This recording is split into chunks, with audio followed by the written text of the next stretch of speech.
In this video, I will show you how you can make your League of Legends full screen.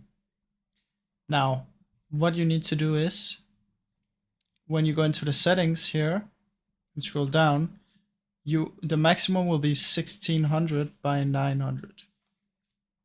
Now, how you can fix this is you need to close the League client. I've already done it, so I'm not gonna do it now, but close it, right click on the taskbar down here, taskbar settings, and then turn this one on. Once you turn this on, you're gonna open up League of Legends again, go to here, and now you should be able to choose this setting.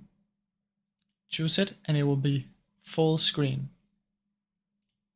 Now, if this still did not work, what you can do is search for League of Legends, right click, open file location.